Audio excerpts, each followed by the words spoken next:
Mujer que no te rindes, mujer que va adelante, la mujer que resiste mientras el cuerpo aguante, que frente a las caídas puede vencer los miedos, te lames las heridas y a empezar todo de nuevo, de par en par las puertas, por si aparece un sueño, de par en par y alerta los ojos y la piel, mujer de nadie, porque no tienes dueño, mujer, frente a la vida tú estás de pie.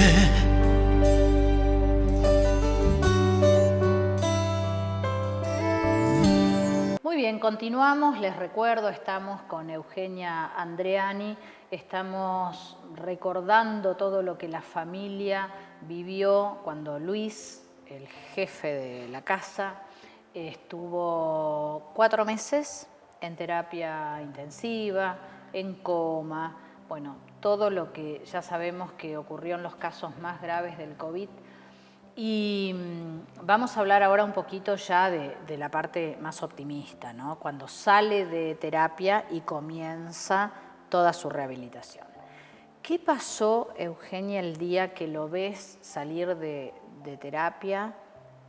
¿Cómo salió? ¿Qué pasó ahí? ¿Qué fue para ustedes? Qué buen recuerdo. Me agarré de la mano de la enfermera que se llama Juli, que la voy a recordar siempre, y le dije, ¿qué le digo? ¿Qué fecha le digo que es? Habían pasado 2 meses, y Juli, la enfermera, me miró y me decía, la verdad. Entonces, viste, y la gran pregunta era, él tuvo un límite, digamos, su cuerpo tenía como unas reacciones límites, y a mí me hicieron firmar una autorización donde yo autorizaba, nosotros estamos casados legalmente, entonces yo las decisiones las tomaba yo y yo decidía. Me pidieron la autorización para darle una dosis extrema de medicación, lo cual hacía que él perdiera el 100% de su musculatura. También me pidieron autorización para diálisis, para transfusiones. Claro. Yo sentía que, ¿qué podía decir? Que no, se moría en el acto. Por lo menos probemos. Todas las alternativas. Y en ese probemos, una gran opción era si salía hecho un vegetal, si su cabeza se quemaba. Entonces, cuando abre los ojos, no sabíamos qué iba a decir. Si iba a reconocer. Claro. Si iba... Entonces, viste, había otra enfermera que era una genia. Una genia. La flaca, él le abría la boca y ella entendía lo que decía. Una genia. Entonces, bueno, esa enfermera, Luis me hacía, yo no le entendía nada. Agua, quiero agua, no sé qué. Claro, viste, la mirada media perdida. Entonces, yo le contesté qué fecha era, pero todavía no sabía si él... Claro. ¿Sabía quién era yo? Arranquemos de ahí. Claro, primero eso. Segundo, si tenía alguna noción de tiempo. Claro, ¿viste? Entonces, le digo a la enfermera, ¿qué dice? Me dice mamá, y la mamá de él había fallecido hace como 10 años. Y yo dije, sonamos. Sí. Entonces, bueno, yo lo miro como, yo te banco cualquier cosa, trabajo 14 horas por día, pero no, tipo mucho mandarte la parte o hacerte el víctima o decir lo que me pasó. No, miremos para adelante, salgamos adelante, tenemos hijos, la vida sigue, miremos lo bueno. Entonces, viste, yo dije, sonamos. Recuerda a la madre, cree que está viva la madre. Entonces lo miró como diciendo, no, ¿sabe dónde está tu? Le dije, ¿sabe dónde está tu mamá? Y me miró como diciendo, sí, claro, arriba. Entonces dije, era consciente. Con eso para mí fue, listo, ya no perdió la cabeza. Claro. Entonces, bueno, Y ahí vino un camino muy largo y muy áspero, porque por un lado estaba la vida, todos los ritmos de trabajos habituales.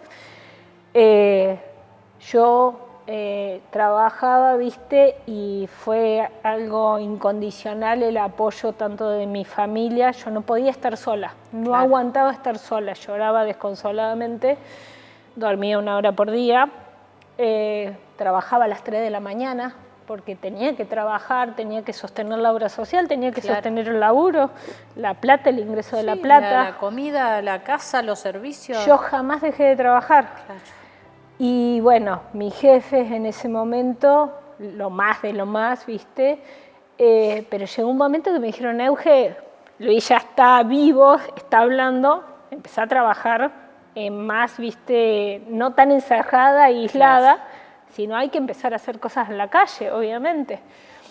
Y bueno, a Luis lo trasladan a la clínica de rehabilitación, porque uno no se da cuenta, pero cuando a mí me hacen firmar esa autorización de que a él le quitaban el 100% de su musculatura, quedó como un bebé de 0 días. Claro. Él no se sentaba, no caminaba. Nada, claro. Igual que un bebé de 0 días que vos lo sentás y se cae, igual. Con pañal, con todo lo que se te ocurra.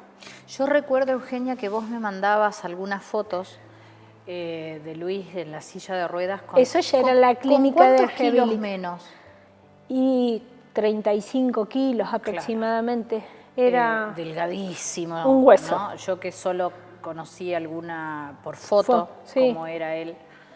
Era muy impresionante verlo en la silla de rueda. Sí. Y después, no sé si me mandaste videos, supongo. Cuando le dieron el alta. A caminar, a rehabilitar su musculatura. Claro. Bueno, y súper emocionante el día que salió de la clínica, ¿no? Sí, fue una alegría. Sí, ahí había muchos. Había muchos y también los médicos y los enfermeros de la clínica.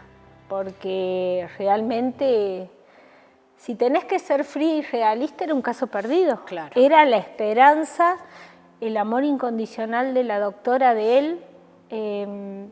Mira, hubo una enfermera que me dijo, yo a esta doctora le tenía mucho miedo.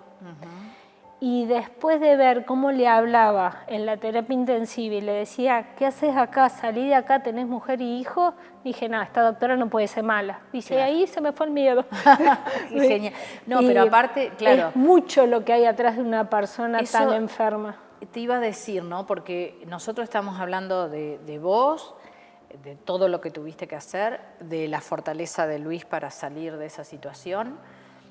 Pero no nos podemos olvidar del equipo médico que logró eso, porque claro, Luis habrá puesto todo lo que pudo, pero la ciencia hizo también maravillas, ¿no? Y el amor de los médicos, de los enfermeros, de la familia, de los amigos, de la gente que rezaba. Yo soy muy abierta. A mí, de cualquier religión, me pedían permiso para rezar y yo absolutamente a todo le decía que sí, todo sumaba, todo era bienvenido. Y no, sin todo ese soporte hubiera sido imposible. ¿Vos ibas todos los días al hospital o a la clínica? Desde que me dejaron, sí. Bien. Porque viste que la imagen que tenemos todos, los que por suerte no vivieron eso, no tuvimos que entrar... es esto del agotamiento de todo el personal, de la carrera porque faltaban elementos, faltaban herramientas, faltaban los insumos de aislamiento. Sí. Entonces todo ese clima que se vivía, sí, era realmente así, tal cual lo contaban. Sí. Sí, y además tampoco tenían tanto equipamiento para que cada persona claro, tuviera sus guantes, su guardapolvo, su cofia, su barbijo. Nadie esperaba una pandemia de este tipo. La cantidad de respiradores, tener que elegir quién sí, quién no. Eso es terrible. Sin nombrar a nosotros de una clínica, nos echaron como si fuéramos leprosos. Epa. Y de la siguiente clínica... nos recibieron y gracias a Dios hoy estoy acá por eso, pero de la primer clínica nos trataron muy mal realmente. Llamamos a un servicio de ambulancia y el que nos atendía nos decía, ¿usted está segura que le falta el oxígeno? ¿No le faltará pila al oxímetro? ¿Viste cuando vos... Y viste Claro, que sí, la me gente está tomando decía, el que tiene COVID se tiene que ir solo caminando. Es literal, nosotros nos fuimos solos porque nadie te iba a buscar, no podías, ¿me entendés? Cuando a él lo interno yo. Y al día siguiente a mí me llevó a la clínica a internar un compañero de trabajo que es incondicional, que le dije, no doy más, vení a buscarme. Y me dijo, bueno, arreglo algo del trabajo y voy. No, le digo, no doy más, no puedo más. Y ahí quedé yo internada, y pobrecito casi sin infarto me dice, tenía que volverle a decir a tus hijos que sus 2 padres estaban internados. ¿Y con quién quedaron los chicos? Con mi abuela y mi mamá, incondicionalmente.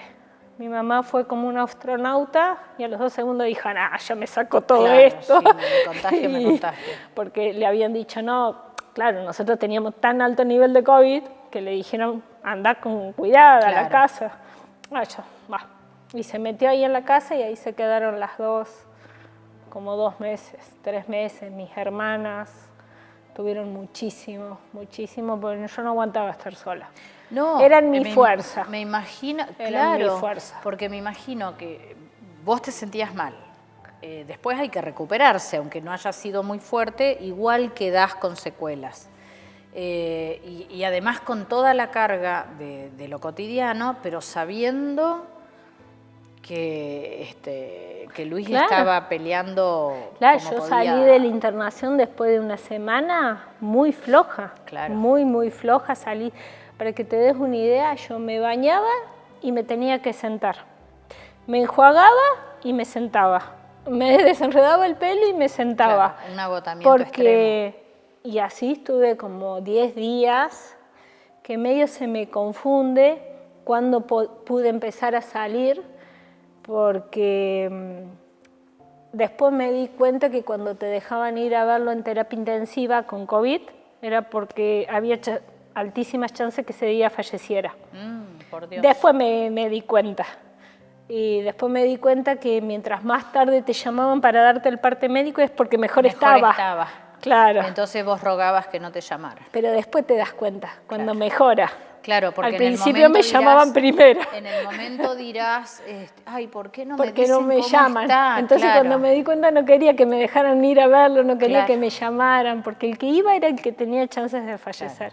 Vi mucha gente retirarse, que la retiraban en los ataúdes cerrados desde la clínica. Sí. No, eso fue un espanto absoluto. Eso no lo soportaba. Eso fue un espanto absoluto. Uno mira ahora lo que nos hicieron pasar realmente, porque no sé si todo era tan necesario como lo que nos hicieron pasar, para que además haya 130.000 muertos, ¿no? Creo que todavía hay cosas que no se han podido recuperar. Bueno, la gente que perdió a sus seres queridos en esas condiciones no se recupera. No. Tengo gente conocida y veo que el hecho de no poder despedirse. No lo podés superar nunca. No. Pero después también los quiebres económicos, las empresas, los comercios, cosas que hoy todavía algunos no han logrado nunca más recuperar, ¿no? Sí. Por eso es tan valioso lo que vos hiciste de sostener la casa, el trabajo, la empresa y la fortaleza para que Luis se recupere. Bueno, llegó a la clínica de rehabilitación. Sí. Y ahí estuvo otros 2 meses, 2 meses más. 2 meses más. Y de ahí salió caminando. Salió caminando. Flojito, pero salió caminando. Sí, salió con un brazo totalmente perdido, que era el izquierdo, porque dentro de todo lo que le provocó el COVID también tuvo un pequeño infarto, un pequeño ACV, el ACV le complicó la parte izquierda, entonces el brazo izquierdo lo tenía péndulo, las escaras en las rodillas, escaras. escaras en el sacro, escaras por todos lados, Sí. que parece nada, pero a la vida cotidiana es mucho. No, es mucho. Y bueno, y después que sale de ahí, te dan de alta cuando vos sos capaz de caerte y por tus propios medios levantarte y no quedar tirado en el piso. Bien. Entonces con ese escenario te dan de alta. Después empezó el hospital de día. Claro. Entonces yo dije, bueno, hospital de día es como llevar el chico a la escuela. Lo llevo, lo dejo y me voy a trabajar. Esa era mi idea. Me quería matar. Tenías que estar ahí. No, era trabajar los chicos y llevarlo y traerlo continuamente, porque además de llevarlo a kinesio, a terapia ocupacional es recuperar la motricidad fina. Él no era capaz de agarrar los cubiertos. Claro. Él sale con un cubierto de una sola mano. Pero además no nos olvidemos que estamos hablando de un analista de sistema Que que trabaja con un con los teclado dedos, todo el día. claro, ¿no? además. Entonces, viste, y todas las especialidades, porque a él todos sus órganos le quedaron al límite o mal. Entonces había que llevarlo al hematólogo, al nefrólogo, al cardiólogo, al neumonólogo. Yo dije, ay, Dios mío, lo vuelvo a internar, ¿qué hago? Porque no me daban las horas del día. Claro. Y bueno, me las arreglé, Y lo pudiste. logré, lo llevé a todos lados, estrictamente. Me escribía acá un turno y después acá el otro, porque después le iba insertando los turnos en el medio. Claro. Iba, venía, lo llevaba, lo traía, lo buscaba. Después vinieron las operaciones, muchos viajes a Buenos Aires porque fueron operaciones muy complejas. Recuperó bastante su mano, si bien hoy no le quedó al 100%, obviamente, tiene una discapacidad en la mano, le quedó bastante bien. Lo operaron de la tráquea, lo operaron de la vesícula, lo operaron del brazo, fue mucho. ¿Y desde cuándo digamos que estás respirando un poco mejor? No sé si todavía respiro un poco mejor. Respeto mucho la fiebre, cosa que antes no lo hacía. Bien. Si una persona tiene más de 38 de fiebre hay que llevarla al médico. No es que... No. Sí, le pongo un pañito y veo qué pasa. No, y el pañito te aseguro que tampoco sirve. Claro. Él hablaba de fiebre y yo le ponía paños en todos lados y no bajaba ni una milésima. La fiebre me da miedo, me da mucho miedo. Si tiene fiebre me da mucho miedo. Eso es algo que me cambió muchísimo. Tenés fiebre, te llevo al médico, más de 38. Claro. Eso me cambió mucho. Es difícil. ¿Sos es más difícil. sobreprotectora con tus hijos? No, considero que vinieron a la vida a vivir y que aunque yo tenga mucho miedo, ellos tienen derecho a disfrutar como yo disfruté. A mí me encantaba salir. Yo era muy estudiosa, muy aplicada. Sigo siendo muy aplicada, trato de hacer todo correcto y si me decís es blanco, hay que hacer claro. blanco. Y a mí me gustaba salir. Y bueno, ellos tienen buenas notas en la escuela, les va bien y considero que tienen derecho a vivir, aunque a mí me dé mucho miedo. Claro, eso es fabuloso. Pero, por ejemplo, esto que decís, estoy atenta a la fiebre. Si a uno de los chicos mamá, me duele la cabeza, sí. ¿Qué haces? ¿Te pones en alerta enseguida? Sí, lo controlo de cerca. Respeto muchísimo más los síntomas que antes, digamos así. Sí. Al principio, cuando Luis empezó a estar en casa, le subía fiebre y yo me largaba a llorar. Claro. Porque... Me imagino que de lejito, sin que se dé cuenta, lo mirabas No, ver. No, dándose cuenta. Yo en mi mesa de luz tengo el oxímetro, el termómetro y el tensiómetro, así como al alcance de la mano. Eso, te doy un ejemplo. Él quedó en un estado que podrías decir, una vez una doctora me dijo, señor, ¿usted es médica? No, no soy médica, es lo que viví con él, que he aprendido muchísimo. Ponele, cuando después de estar mucho tiempo con comida de terapia intensiva, te queda el hígado, el estómago, la vesícula, el colédoco, todo como... Y sí, todo como si fuera sucio, por decírtelo de alguna forma. Entonces tuvieron que operar para limpiarlo, porque queda como todo un barro. Y bueno, después de esa operación, él tuvo síntomas como si fueran de abstinencia. ¿Por qué? Por el exceso de drogas que le habían dado en la terapia intensiva. Entonces, viste, siempre te da miedo, te da miedo. Sí, te queda como una sobreprotección exagerada, quizás más por él que por los chicos, porque los chicos son muy sanos. Él era muy sano, pero es como inevitable. Es como inevitable. Después de esta operación, cuando le dan esos síntomas,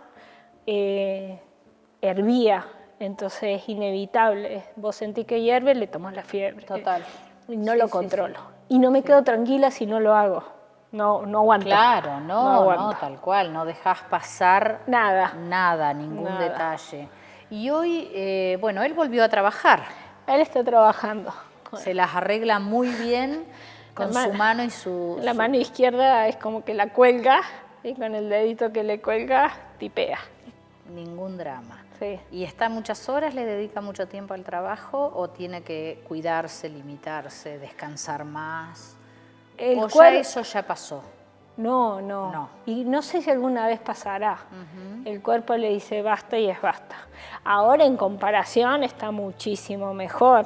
Al principio era como un bebé. Se bañaba 3 horas de siesta, comía 3 horas de siesta porque no tenía resto. Claro, no tenía energía. Después con el paso del tiempo, con mucho paso del tiempo, fue tomando más fuerza.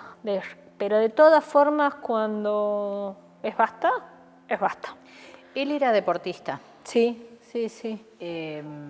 ¿Eso lo habrá ayudado también? Dicen que fue fundamental, su excelente estado de salud. A ver, él nunca tomó, nunca fumó, nunca se drogó, y él hacía taekwondo, estaba en el seleccionado nacional, vivió en el CENAR en Buenos Aires, fue muchos años campeón. Tenía mucho currículum. Esa fortaleza le vino... Y tenía un estado atlético bueno, una muy buena musculatura, y dicen que fue fundamental. Claro, sí. Seguramente que sí. También hay muchos deportistas que fallecieron. Sí, es verdad. Pero bueno, cada caso es el neumonólogo es una historia... me decía cuando él estaba muy grave, tenemos a favor su edad, que ahí tenía 46, y su excelente estado de salud previo, y nada más. Todo lo demás era un desastre. Claro. Todo lo demás, claro, físicamente a la vista era un desastre, pero la fortaleza interior solo él la sabe, ¿no? Lo que él ha puesto. Tal cual. Y seguramente la energía que le mandaban de afuera, saber que vos estabas ahí al frente de todo y que él podía estar tranquilo porque no iba a faltar nada. Su hermana más grande estuvo incondicionalmente al lado de él, fue la que me ayudó cuando nos permitieron estar con él a cuidarlo.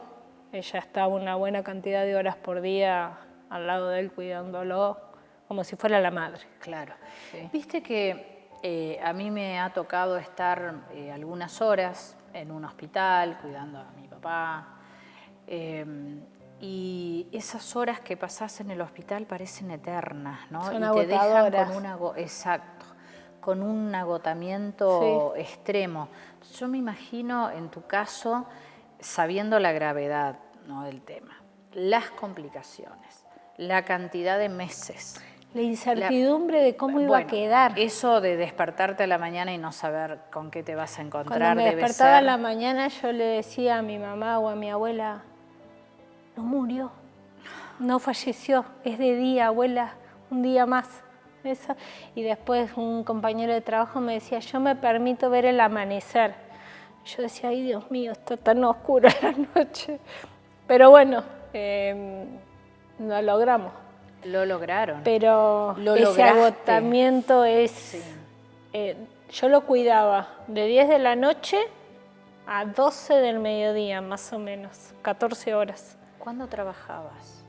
de las 12 del mediodía a las 10 de la noche, trabajaba, hacía las cosas en la PC, llevaba a mi hijo a la escuela, volvía, dormía 1 hora, 2 horas, dormía mientras estaba en la clínica. Claro. En Sí. mi casa. Esas 10 horas trabajaba y en la clínica me acomodaba y me dormía un ratito y... Sí, que no podés Fue porque hay complejo. ruidos, porque No, hay continuo. 10.000 cosas, no tenés probablemente No. una cama porque... No, en una silla como esta. Claro, no había camas ni para los enfermos, no. así que menos para un acompañante.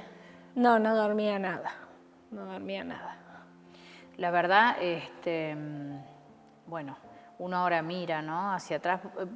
Yo creo que vos no debés poder creer lo que hiciste. Y fue mucho. Fue mucho. Sí, si lo decís en voz alta suena mucho. Claro. Sí. No, una cosa es decirlo, otra es ponerle el cuerpo, ¿eh? Sí. Hay que Sí, estar. sí. Hay que estar. Tampoco, por ejemplo, en tu trabajo tienen la culpa de lo que estás viviendo. Claro. Entonces vos tenés que ir con buena cara, porque sí, la gente te entiende, pero vos no podés ir a trabajar a llorar. Tu hijo no te puede ver llorando. Mi mamá, mi abuela, ponele, hoy tiene casi 90 años. Estaban extremadamente destruidas, tampoco te pueden... Entonces vos tenés que tratar de mostrarte fuerte. ¿Tuviste algún apoyo psicológico, alguna Mira, contención? fui a una psicóloga y me dio de alta en 2 sesiones y me dijo que yo estaba muy bien de la cabeza. Me dijo que me había convertido en un robot que tenía que hacer lo que tenía que hacer para que su familia estuviera bien y que no me había permitido llorar yo misma y que era bueno que llorara. Me dijo, lavate la cara, llorá, si tenés ganas de llorar, si un tema musical te hace llorar, llorá. Y lo hice y me sentí bien y me dio el alta en 2 sesiones. Así que... Y el Luis también tuvo toda una evaluación psicológica y le dijeron que estaba perfecto de la cabeza. Así que será uno de los pilares. Sí. Sí. La verdad, una historia impresionante la de ustedes. Hay otras también. Cada familia lo es vivió como pudo, como Sí. supo hacerlo, como se lo permitieron, y cada final es distinto también, Sí. ¿no? Bueno, él no tiene final todavía. Claro. Nosotros hoy no podemos decir que tenemos, por ejemplo, hoy está con neumonólogo, neurólogo, porque tiene epilepsia por COVID, neumonólogo porque tiene los pulmones ahí, médico clínico lógicamente, hematólogo porque dependiendo del tiempo se le dispara algo, por ejemplo se le había disparado un indicador que hacía que le tuvieran que hacer sangrías y desechar medio litro de sangre por mes porque tiene excesos de hierro, creen que por excesivas cantidades de transfusiones que tuvo. Ahora se le disparó la tiroides sin motivo, entonces tiene endocrinólogo, hematólogo, clínico, neurólogo y neumonólogo, hoy. Y obligatorio, sin opción.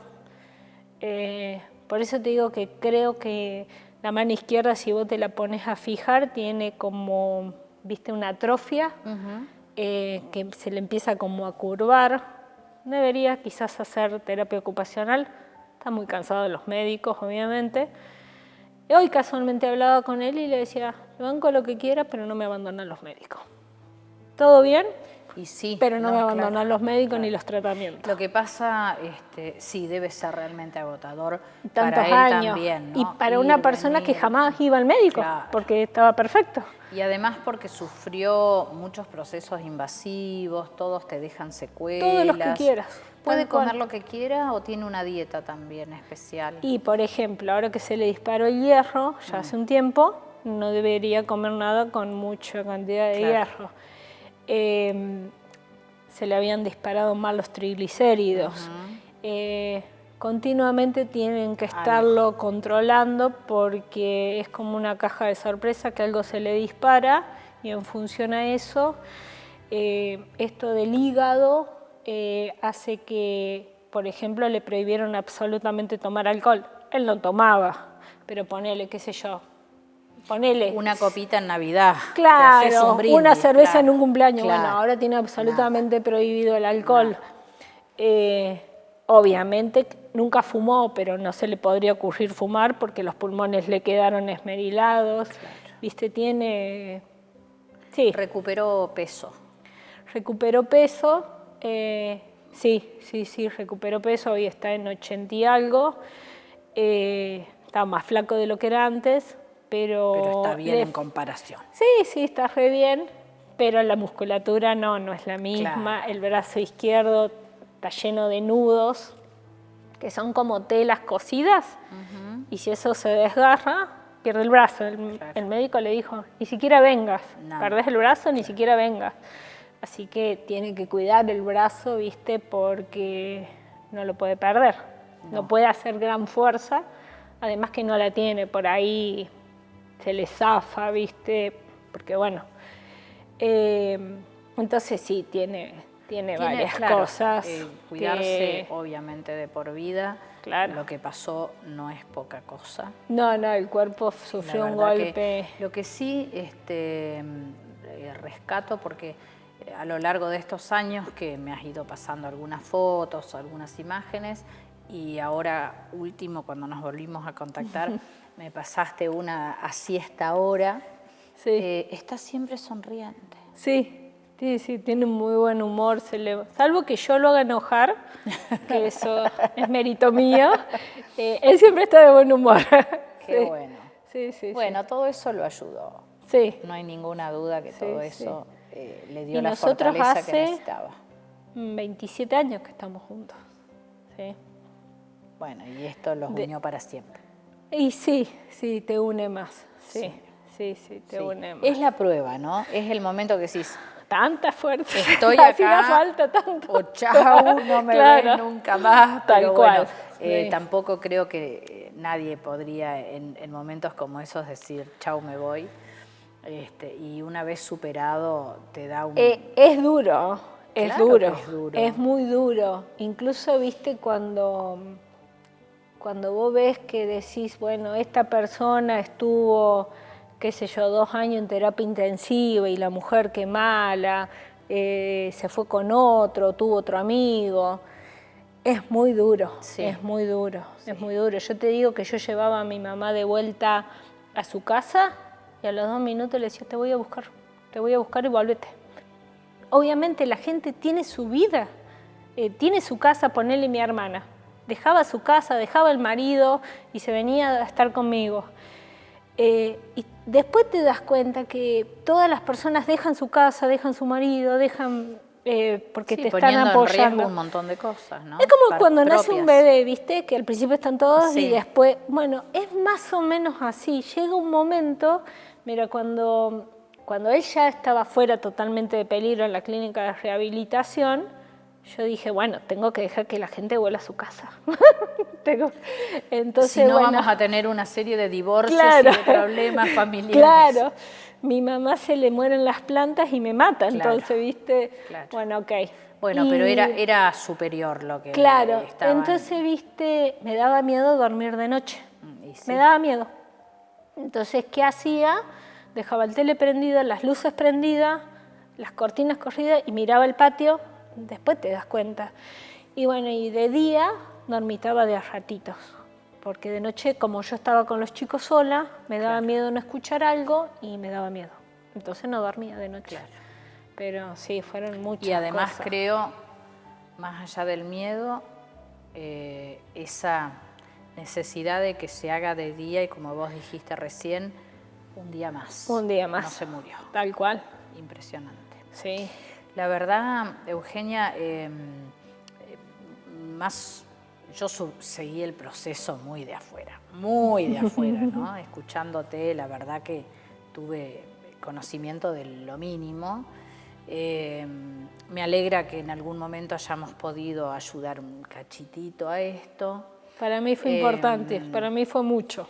Bueno, fue lo mínimo, fue parte de nuestro trabajo también, pedir, comunicar.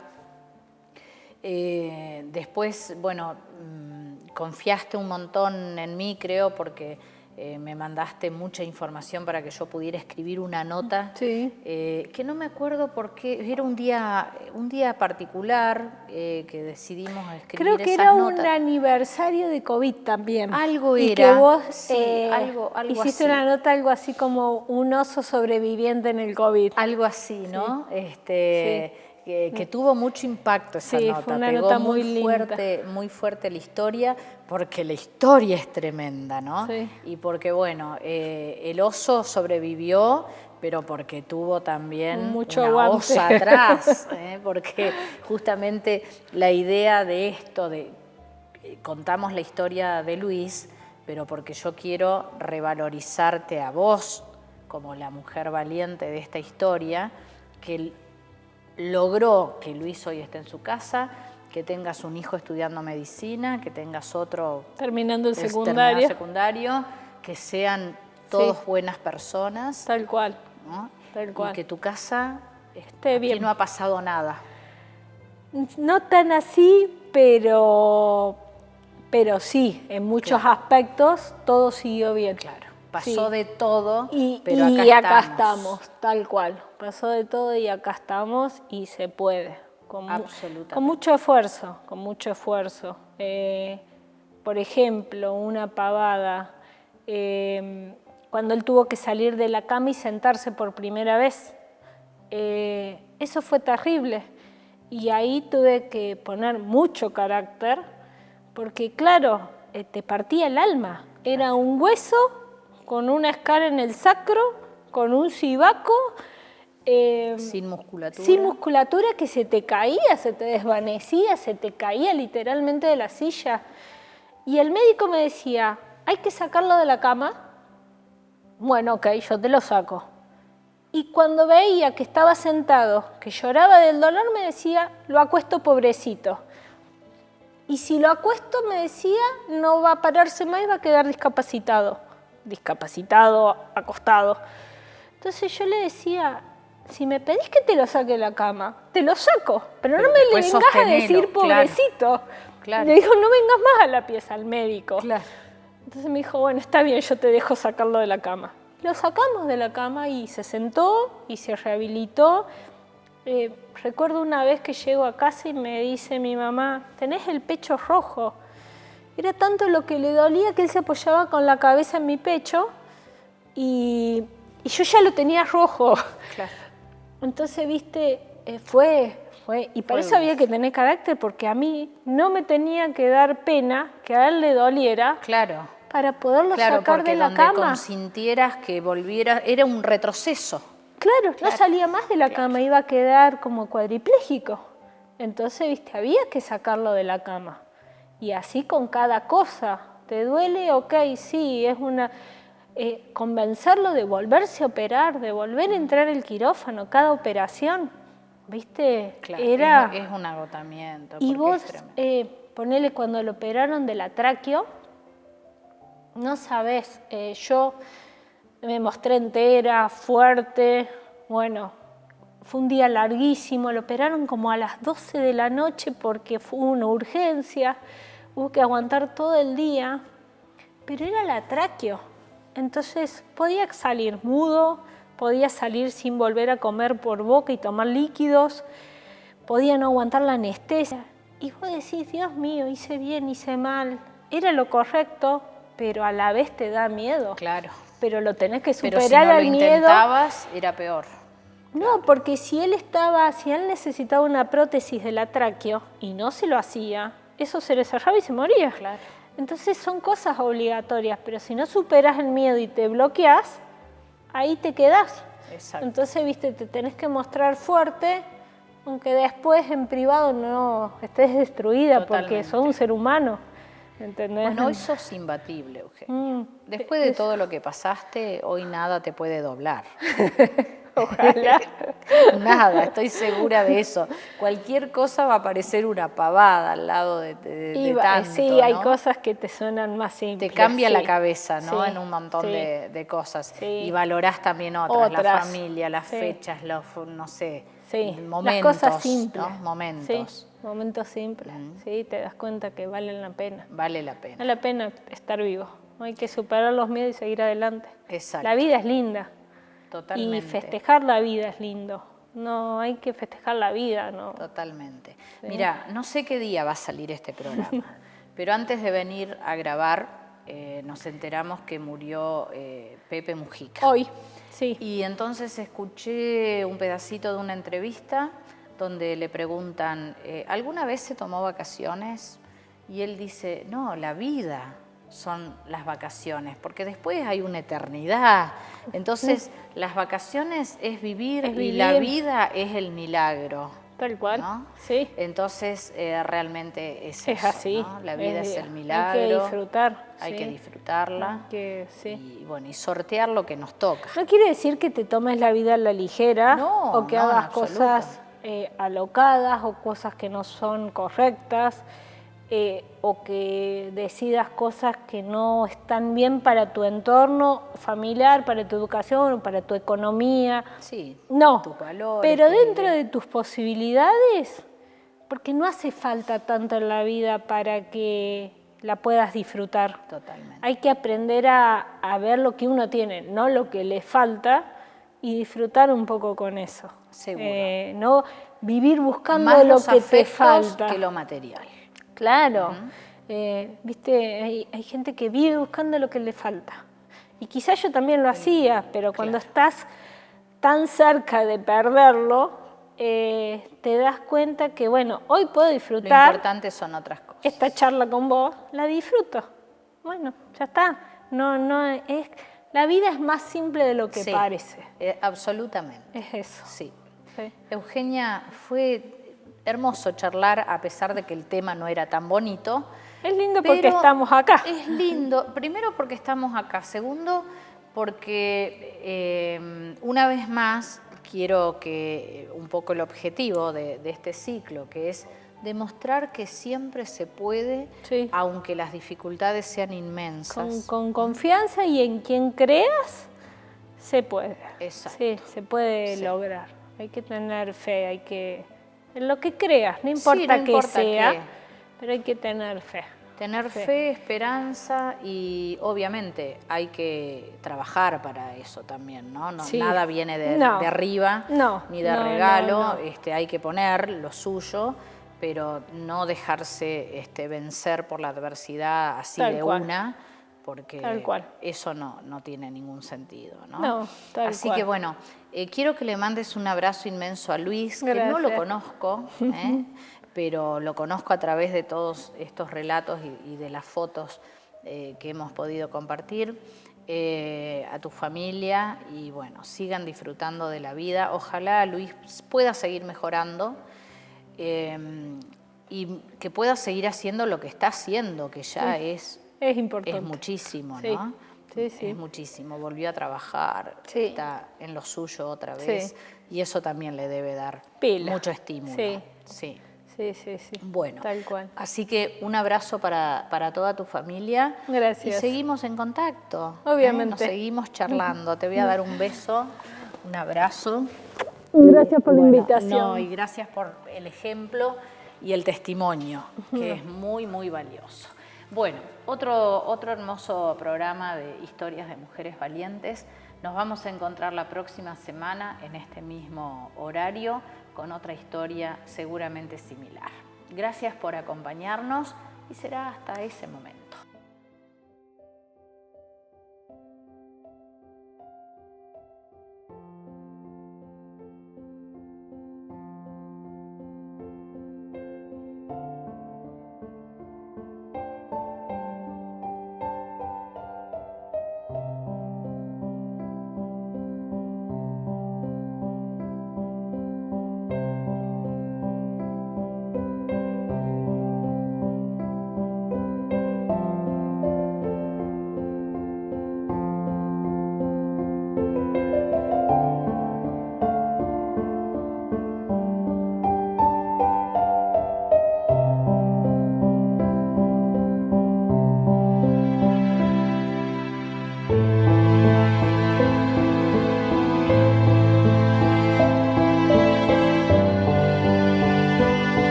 mientras el cuerpo aguante, que frente a las caídas puede vencer los miedos, te lames las heridas y a empezar todo de nuevo, de par en par las puertas, por si aparece un sueño, de par en par y alerta los ojos y la piel, mujer de nadie, porque no tienes dueño, mujer, frente a la vida tú estás de pie.